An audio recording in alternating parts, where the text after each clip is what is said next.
जय हिंद दोस्तों, एक बार फिर से हमारे यूट्यूब चैनल पे आपका स्वागत है। जैसा कि हम लोग जीएस सुधा बुक को पढ़ रहे थे और पिछली कक्षाओं में प्राचीन भारतीय इतिहास के स्रोतों के बारे में हम लोगों ने अध्ययन किया था, तो आज उसी श्रृंखला को आगे बढ़ाते हुए हम लोग प्राग ऐतिहासिक काल के बारे में पढ़ेंगे। ठीक है, आज का हमारा जो टॉपिक है ये है प्राग ऐतिहासिक काल। क्या है? प्राग ऐतिहासिक काल। आज हम लोग इसको पढ़ेंगे और यह बुक जो है, ये जीएस सुधा बुक को हम लोग प्रेफर कर रहे हैं। इस बुक के अंतर्गत जो भी है यही पढ़ रहे हैं। तो देखते हैं प्राग ऐतिहासिक काल के बारे में क्या दिया है, कैसे है। तो सबसे पहले प्राग ऐतिहासिक काल, एक हेडिंग के माध्यम से प्राग ऐतिहासिक काल को बताया गया है कि ऐसा काल जिसका कोई लिखित साक्ष्य उपलब्ध नहीं है। अतः हम कह सकते हैं कि इस काल का इतिहास पूर्ण रूप से उत्खनन में प्राप्त पुरातात्विक साक्ष्यों पर निर्भर करता है। कहने का मतलब है प्रागैतिहासिक काल ऐसा काल है जिसका लिखित साक्ष्य नहीं उपलब्ध है और जो भी उत्खनन में वस्तुएं प्राप्त हुई हैं, पुरातात्विक साक्ष्य मिले हैं, उन्हीं पर यह काल निर्भर है। ठीक है, इसमें आता है पाषाण काल। पाषाण काल का विभाजन 3 कालों में किया गया है: पूरा पाषाण काल, मध्य पाषाण काल और नव पाषाण काल। पूरा पाषाण काल जिसको पूर्व पाषाण काल भी कहते हैं। ठीक है, नेक्स्ट आगे पढ़ते हैं हम लोग। आगे है पूरा पाषाण काल या पूर्व पाषाण काल। इसके बारे में पहला पॉइंट है कि पूरा पाषाण काल संस्कृति का उदय अविनूतन युग में हुआ था। माना जाता है कि इस युग में धरती बर्फ से ढकी हुई थी, यानी कि जो पूरा पाषाण काल का युग था उसमें जो थी धरती जो थी वो बर्फ से ढकी हुई थी। दूसरा पॉइंट है कि पूरा पाषाण काल की संस्कृति के अवशेष सोहन नदी घाटी, बेलन नदी घाटी एवं नर्मदा नदी घाटी से मिलते हैं। ये इम्पॉर्टेंट है, इसको आप लोग याद रखेंगे कि सोहन नदी घाटी, बेलन नदी घाटी और नर्मदा नदी घाटी से पूरा पाषाण काल की संस्कृति के अवशेष प्राप्त होते हैं। फिर अगला पॉइंट है कि मध्य प्रदेश के भोपाल के समीप भीमबेटका नामक चित्रित शैलाश्रयों से भी पूरा पाषाण काल की संस्कृति के अवशेष मिले हैं। ठीक है, नेक्स्ट पॉइंट आता है पूरा पाषाण काल में हथियारों का आविष्कार एक महत्वपूर्ण घटना थी। नेक्स्ट है कि पूरा पाषाण काल को मानव के द्वारा प्रयोग किए जाने वाले पत्थर के औजारों के फलस्वरूप एवं जलवायु में होने वाले परिवर्तन के आधार पर 3 अवस्थाओं में विभाजित किया जाता है: निम्न पूरा पाषाण काल, मध्य पूरा पाषाण काल और उच्च पूरा पाषाण काल। ठीक है, अब बात करते हैं कि निम्न पूरा पाषाण काल में क्या है, कैसे है निम्न पूरा पाषाण काल। तो निम्न पूरा पाषाण काल या पूर्व पूरा पाषाण काल जो है, इसका पहला पॉइंट है कि सर्वप्रथम इस काल के उपकरण जो थे वो पंजाब यानी कि पाकिस्तान का जो पंजाब एरिया था वहाँ सोहन नदी घाटी से प्राप्त हुए हैं, जिस कारण इसे सोहन संस्कृति भी कहते हैं। मान लीजिए क्वेश्चन बनता है कि सोहन संस्कृति किसे कहते हैं, तो आप लोग बताएंगे कि सर्वप्रथम इस काल के उपकरण पंजाब पाकिस्तान की सोहन नदी घाटी से प्राप्त हुए थे, यानी कि सोहन नदी घाटी से प्राप्त जो भी साक्ष्य हैं उस संस्कृति को हम लोग सोहन संस्कृति कहते हैं। दूसरा पॉइंट है कि सोहन संस्कृति शब्द का सर्वप्रथम प्रयोग 1936 में एच.डी. टेरा ने किया था। किसने किया था? एच.डी. टेरा ने किया था। नेक्स्ट पॉइंट है कि इस काल के उपकरणों को 2 भागों में विभाजित किया जाता है: चापर चॉपिंग पेबुल संस्कृति और हस्त कुठार संस्कृति। ठीक है, 2 तरह के उपकरण, 2 तरह के जो थे उपकरण मिले थे यहाँ पर, चापर चॉपिंग और हस्त कुठार संस्कृति के उपकरण। नेक्स्ट पॉइंट आता है कि चापर चॉपिंग शब्दावली का सर्वप्रथम प्रयोग H.L. मोबियस ने किया था। ठीक है, जो चापर उपकरण होते थे ये बड़े आकार वाले उपकरण होते थे जो पेबुल से निर्मित थे, और जो चॉपिंग उपकरण होते थे ये द्विधारी उपकरण होते थे। द्विधारी का मतलब इस तरह से, जैसे ये उपकरण है ये पेबुल हो गया, इसमें दोनों साइड धार थी, इस तरफ भी इस तरफ भी, इस तरह के जो उपकरण होते थे उसको पेबुल उपकरण कहा जाता था।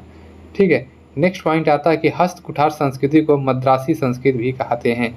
मद्रासी संस्कृति भी कहा जाता है। किसको? हस्त कुठार संस्कृति को मद्रासी संस्कृति भी कहा जाता है। आगे चलते हैं, पीडीएफ को थोड़ा सा बड़ा कर लेते हैं, अच्छा रहेगा।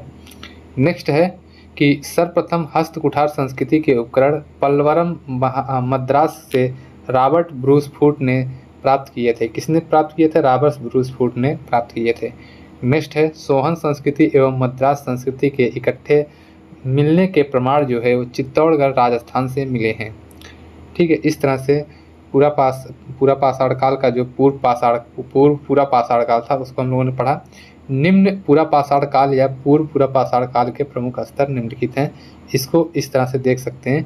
पहला है कि सोहन नदी घाटी पाकिस्तान के पंजाब में है। कश्मीर, थार के रेगिस्तान का कुछ क्षेत्र जैसे राजस्थान का चित्तौड़, डीडवाना में बेलन नदी घाटी एवं नर्मदा नदी घाटी इत्यादि से जो है ये निम्न पूरा पाषाण काल के प्रमुख स्थान ये निम्नलिखित हैं। फिर हम लोग पढ़ेंगे मध्य पूरा पाषाण काल। मध्य पूरा पाषाण काल में क्या होता था, कैसे क्या सिस्टम था, तो इसमें दिया है पहला पॉइंट है कि फलकों की अधिकता के कारण इस काल को फलक संस्कृति भी कहते हैं। क्वेश्चन बन सकता है कि फलक संस्कृति किसे कहते हैं, तो मध्य पूरा पाषाण काल को फलक संस्कृति भी कहते हैं क्योंकि यहाँ फलकों की अधिकता वाले औजार यहाँ पर देखने को मिलते थे। नेक्स्ट पॉइंट है इस काल में खुरचनी तथा बेधक सबसे महत्वपूर्ण उपकरण थे, जिस कारण इसे खुरचनी बेधक संस्कृति भी कहते हैं। ठीक है। नेक्स्ट पॉइंट है इस काल के उपकरण मुख्य रूप से सल्क यानी कि फ्लेग पर आधारित थे। अगला पॉइंट आता है कि एच डी सांकलिया ने सर्वप्रथम मध्य पूरा पाषाण काल संस्कृति चरण की खोज की, जो कि नेवासा में की थी। ठीक है, किसने किया था? एच डी सांकलिया ने किया था। नेक्स्ट पॉइंट आता है कि एच डी सांकलिया ने गोदावरी नदी के तट पर स्थित नेवासा महाराष्ट्र को मध्य पूरा पाषाण काल संस्कृति का प्रारूप स्थल घोषित किया है। गोदावरी नदी को, ये जो गोदावरी नदी है, गोदावरी नदी को दक्षिण की गंगा नदी भी कहते हैं। इसको आप लोग याद रखेंगे, दक्षिण की गंगा नदी या दक्षिण की गंगा कहते हैं। ठीक है, क्योंकि दक्षिण की सबसे बड़ी नदी जो है ये गोदावरी नदी है। नेक्स्ट पॉइंट आता है कि मध्य पूरा पाषाण काल के प्रमुख स्थान कहाँ थे, तो नेवासा महाराष्ट्र, सौराष्ट्र का क्षेत्र, सौराष्ट्र जो है ये गुजरात में है। चकिया उत्तर प्रदेश के वाराणसी में स्थित है। सिंगरौली बेसिन उत्तर प्रदेश के मिर्जापुर में। भीमबेटका की गुफाएं मध्य प्रदेश में। ब्यास, बाणगंगा एवं सिरसा नदी घाटी हिमाचल प्रदेश में जो स्थित है, ये जो है मध्य पूरा पाषाण के प्रमुख स्थल हैं, प्रमुख स्थान हैं। नेक्स्ट हम लोग देखते हैं, अगला है उच्च पूरा पाषाण काल। उच्च पूरा पाषाण काल, इस काल के प्रमुख उपकरण फलक ब्लेड पर आधारित थे। इन उपकरणों के निर्माण में चर्ट, जैस्पर एवं फ्लिंट आदि बहुमूल्य पत्थरों का उपयोग होता है। पूरा पाषाण काल के प्रमुख स्थान जो थे ये बूढ़ा पुष्कर राजस्थान, इसको क्या पढ़ेंगे यार, भदड़े एवं इनाम गांव महाराष्ट्र का, जोगदहा, बघौर एवं भीमबेटका मध्य प्रदेश का, सिंहभूम झारखंड का, रेनीगुंटा, बेमुला एवं कर्नूल की गुफाएं आंध्र प्रदेश एवं सोरापुर का दोआब कर्नाटक इत्यादि जो है प्रमुख इसके स्थल थे। और नेक्स्ट पॉइंट है इसका कि आधुनिक स्वरूप वाले मानव अर्थात होमो सैपियंस का उदय, किसका? होमो सैपियंस का उदय उच्च पूरा पाषाण काल की मुख्य विशेषता है। ठीक है, होमो सैपियंस का उदय जो होता है वो उच्च पूरा पाषाण काल में होता है। ठीक, उच्च पूरा पाषाण काल की एक अन्य विशेषता हड्डी से निर्मित उपकरणों का प्रचलन है। जब उच्च पूरा पाषाण काल आया तब यहाँ का मानव जो था वो विशेष प्रकार से हड्डी से उपकरणों का, औजारों का निर्माण करने लगा। और नेक्स्ट पॉइंट आता है कि भारत में सर्वप्रथम उच्च पूरा पाषाण काल के अवशेष जो हैं ये बेलन नदी घाटी उत्तर प्रदेश से मिले हैं। नेक्स्ट है कि भीमबेटका, मध्य प्रदेश में जो भीमबेटका की गुफाएं हैं उसमें चित्रकला का प्रारंभ उच्च पूरा पाषाण काल में ही हुआ था।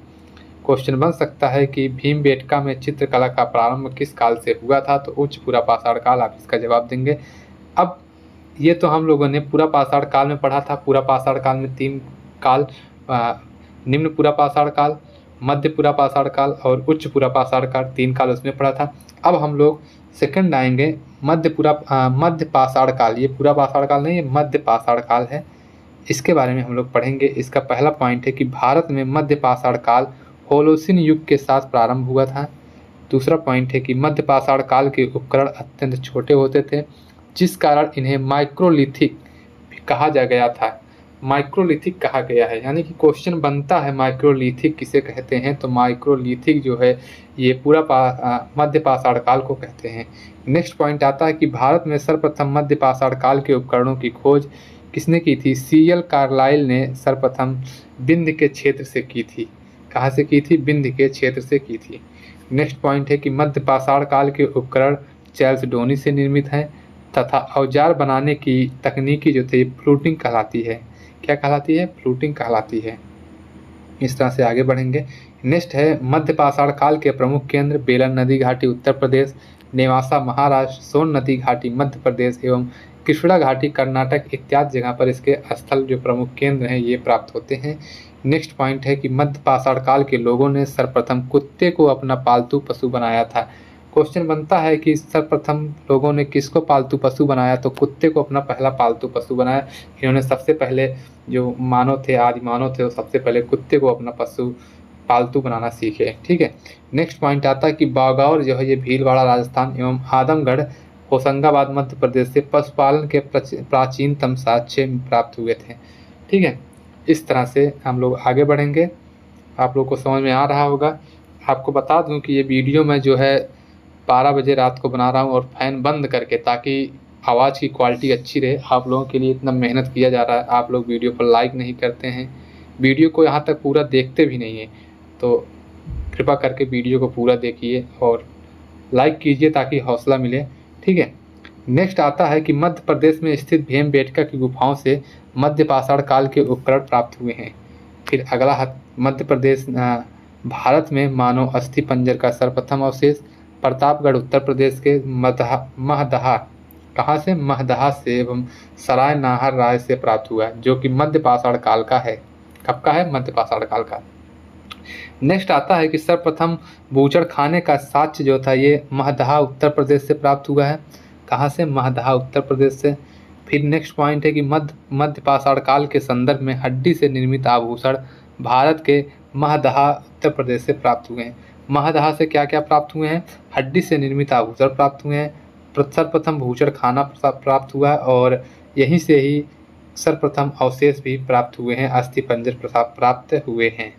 ठीक है। नेक्स्ट पॉइंट आता है कि एक ही कब्र से 4 मानव कंकाल, एक ही कब्र से 4 मानव कंकाल जो थे सराय नाहर से प्राप्त हुए। सराय नाहर राय उत्तर प्रदेश में स्थित है। यहाँ से एक ही साथ 4 नर कंकाल मिले हैं। ठीक है। नेक्स्ट पॉइंट आता है कि लेखहियापुरा स्थल उत्तर प्रदेश से जो सर्वाधिक मानव कंकाल एवं दमदमा से सर्वाधिक समाधान प्राप्त हुए हैं, समाधान प्राप्त हुए हैं, यानी कि दमदमा और लेखहिया से जो है सर्वाधिक मानव कंकाल प्राप्त हुए हैं। नेक्स्ट पॉइंट आता है कि एक ही कब्र से 3 मानव कंकाल, कितने? 3 मानव कंकाल दमदमा उत्तर प्रदेश से प्राप्त हुए हैं। फिर अगला पॉइंट आता है कि झोपड़ी का विस्तृत साक्ष्य चौपानी मांडो से प्राप्त हुआ है, जो कि उत्तर प्रदेश में स्थित है। फिर नेक्स्ट है कि चित्रयुक्त शैलाश्रय मोराहना पहाड़ उत्तर प्रदेश से प्राप्त हुए हैं। इन चित्रयुक्त शैलाश्रय में 2 रथों के चित्र मिले हैं।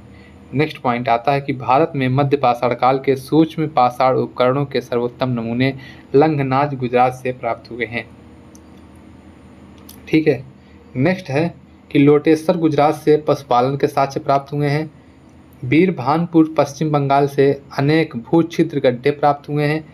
टेरी समूह तमिलनाडु में स्थित है से मध्य पाषाण काल के बालू के टीले तथा चर्ट एवं फ्लिंट से निर्मित अनेक उपकरण प्राप्त हुए हैं। ठीक है। और ये कुछ मध्य पाषाण काल के प्रमुख स्थल हैं जिनको हम लोग देखेंगे कि बागौर, आदमगढ़ एवं भीमबेटका, लंगनाद एवं लोटेश्वर गुजरात के, बीरभानपुर पश्चिम बंगाल, टेरी समूह तमिलनाडु और महदहा, सराय नाहर राय, लेखहिया, दमदमा, चौपानी मांडो एवं मोहराना पहाड़ ये उत्तर प्रदेश के स्थल हैं। ठीक है। इतना समझ में आया होगा आप लोगों को। अब नेक्स्ट जो है नवपाषाण काल। नवपाषाण काल ये भी बहुत ही इम्पोर्टेंट है अपने आप में। नवपाषाण काल में पहला पॉइंट है कि नवपाषाण शब्द प्रथम बार जॉन लुबाक ने प्रयोग में लाया गया था। दूसरा पॉइंट है कि नवपाषाण काल का प्रमुख औजार पत्थर की कुल्हाड़ी है। क्या है? पत्थर की कुल्हाड़ी इसका प्रमुख औजार है। नेक्स्ट पॉइंट है कि नवपाषाण काल के उपकरण पॉलिश किए गए पत्थरों से निर्मित हैं। फिर अगला पॉइंट है कृषि का सर्वप्रथम जो था प्रारंभ था और नवपाषाण काल में हुआ था। नवपाषाण काल के क्या क्या मुख्य चीज़ें हैं? तो कृषि का पालन, प्रथम पत्थर की कुल्हाड़ी और नाव का निर्माण सर्वप्रथम नवपाषाण काल में प्रारंभ हुआ। फिर नेक्स्ट है मृदभांड सर्वप्रथम नवपाषाण काल में बनाने लगे। अगला है कि भारतीय उपमहाद्वीप में नवपाषाण काल की प्राचीनतम बस्ती मेहरगढ़ पाकिस्तान के बलूचिस्तान प्रांत में है। ठीक है। इस तरह से नवपाषाण काल हमारे लिए बहुत ही इम्पोर्टेंट हो जाता है। इतिहास की दृष्टि से मेहरगढ़ से पशुपालन एवं कृषि के प्राचीनतम साक्ष्य प्राप्त होते हैं। कहाँ से? मेहरगढ़ से। ठीक है, नेक्स्ट पॉइंट होता है कि मेहरगढ़ से पालतू भैंस का प्राचीनतम साक्ष्य भी प्राप्त होता है। नेक्स्ट पॉइंट है कि भारत में नवपाषाण काल के प्रथम स्थल की खोज टोंस नदी घाटी उत्तर प्रदेश में हुई थी। ठीक है, इस तरह से हम लोग नवपाषाण काल को देख रहे हैं। और अगला पॉइंट है कि नवपाषाण काल के प्रमुख केंद्र बेलन नदी घाटी जो कि उत्तर प्रदेश में है, सोन नदी घाटी मध्य प्रदेश, सिंहभूम झारखंड एवं रेनीकुंटा आंध्र प्रदेश इत्यादि हैं। ठीक है, बुर्ज होम कश्मीर में कब्र में पालतू कुत्तों एवं भेड़ियों को मालिक के शव के साथ ही दफनाया जाता है।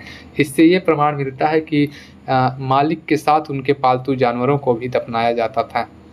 ठीक है, नेक्स्ट पॉइंट बनता है कि कश्मीर में स्थित नवपाषाण काल के स्थलों बुर्ज होम एवं गुफ कराल से अनेक गर्तावास मृदभांड एवं हड्डी के औजार मिले हैं। नेक्स्ट पॉइंट है कि चावल या धान का प्राचीनतम साक्ष्य कोलडीहवा उत्तर प्रदेश के प्रयागराज में स्थित है, यहाँ से प्राप्त हुआ है। नेक्स्ट पॉइंट है महगधा उत्तर प्रदेश से भी चावल की धान की खेती के प्रमाण मिलते हैं। कोलडीहवा उत्तर प्रदेश से नवपाषाण काल के साथ ही ताम्र एवं लौह काल की संस्कृति के अवशेष भी मिले हैं। नेक्स्ट है महदहा उत्तर प्रदेश से गौशाला का साक्ष्य तथा पशु बाड़ा प्राप्त हुए हैं। ठीक है, फिर नेक्स्ट आता है कि चिरांद जो बिहार में स्थित है से अत्यधिक मात्रा में हड्डी के उपकरण प्राप्त हुए हैं जो कि मुख्यतः हिरण की सींगों से निर्मित हुए हैं। ठीक है दोस्तों, वीडियो आशा करता हूँ आप लोगों को अच्छा लग रहा होगा और समझ में आ रहा होगा।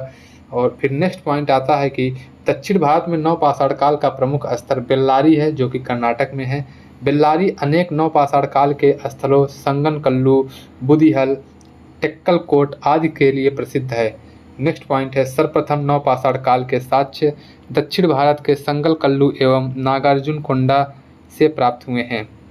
ठीक है, बहुत सारे नाम हैं, आपको इसको अच्छे से याद करना पड़ेगा, यहाँ से क्वेश्चन बनते भी हैं। नेक्स्ट पॉइंट आता है कि बुदिहल कर्नाटक से सामुदायिक भोज उत्सव का साक्ष्य प्राप्त हुआ है। और टेक्कलकोट कर्नाटक से कान की बालियाँ, सोने की लटकन आदि मिली हैं। ठीक है, नेक्स्ट है कर्नाटक में स्थित नवपाषाण काल के स्थलों में मास्की एवं पिक्लिहल से राख के टीले प्राप्त हुए हैं। ठीक है दोस्तों, इतनी बातें आप लोगों को समझ में आई होगी। और नेक्स्ट पॉइंट बनता है यहाँ से कि भारत के स्थित नवपाषाण प्रमुख स्थान कौन कौन से हैं।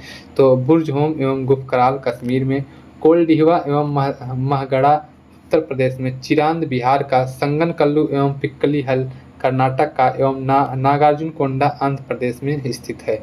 इस तरह के ये प्रमुख जो थे नवपाषाण काल के प्रमुख स्थल थे जो कि निम्नलिखित थे, हम लोगों ने पढ़ा।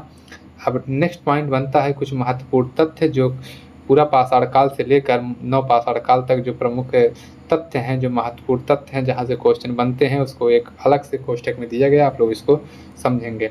ठीक है, पहला आता है कि आग का आविष्कार पूरा पाषाण काल में हुआ था। ये इम्पोर्टेंट है, इसको आप लोग याद रखेंगे कि आग का आविष्कार कब हुआ था। तो पूरा पाषाण काल में आग का आविष्कार हुआ था। पहिए का आविष्कार नवपाषाण काल में हुआ था। मनुष्य ने घर बनाने की प्रवृत्ति जो थी ये नवपाषाण काल में सीखी थी। मनुष्य ने सबसे पहले कुत्ते को अपना पालतू पशु बनाया था। ठीक है, पूरा पाषाण काल में मानव की जीविका का मुख्य आधार क्या था? शिकार करना। शिकार करते थे और वही शिकार के दौरान उनका जो था मुख्य जीविका उसी से संचालित होती थी। नेक्स्ट पॉइंट है कि पूरा पाषाण काल में पत्थर के औजार सबसे पहले पाए गए थे। और अगला है कि भीमबेटका पूरा पाषाण काल का एक प्रसिद्ध स्थल मध्य प्रदेश में स्थित है। ठीक है, नेक्स्ट पॉइंट बनता है कि उच्च पूरा पाषाण कालीन हड्डी की बनी मातृ देवी की प्रतिमा बेलन घाटी उत्तर प्रदेश से प्राप्त होता है। मातृ देवी की प्रतिमा से ये प्रतीत होता है कि उस समय के जो लोग थे वो मातृ देवी की पूजा करते थे, यानी कि पूजा पाठ में वो लोग विश्वास करते थे। नेक्स्ट पॉइंट बनता है कि नवपाषाण काल में मिट्टी के बर्तनों का पता लगाया गया था। कब लगाया गया था? तो ये नवपाषाण काल में मिट्टी के बर्तनों का पता लगाया गया था। नेक्स्ट पॉइंट है कि मनुष्य ने सबसे पहले तांबा धातु का प्रयोग किया था। और अगला है कि मनुष्य द्वारा प्रयोग किया जाने वाला प्रथम औजार क्या थी? कुल्हाड़ी थी। और अगला है नेक्स्ट है कि मनुष्य द्वारा बोई गई सबसे पहली फसल जो थी वो जौ थी। इस तरह से दोस्तों आज हम लोगों ने पूरा पाषाण काल से लेकर नवपाषाण काल तक हम लोगों ने पढ़ा, प्रागैतिहासिक काल को पढ़ा। अब अगले वीडियो में हम लोग सिंधु घाटी सभ्यता को पढ़ेंगे। अगर आज का वीडियो अच्छा लगा हो तो वीडियो को लाइक कीजिएगा और चैनल पे नए आए हो तो चैनल को सब्सक्राइब जरूर कीजिएगा। और हाँ दोस्तों, अगर आप लोग चाहते हैं कि आपका छोटा भाई प्रगति करे तो इस वीडियो को ज़्यादा से ज़्यादा अपने दोस्तों के पास शेयर कीजिए, ताकि वो लोग भी इस वीडियो का लाभ उठा सकें। और मिलेंगे कल दूसरे वीडियो के साथ, जो कि सिंधु घाटी सभ्यता से संबंधित होगा।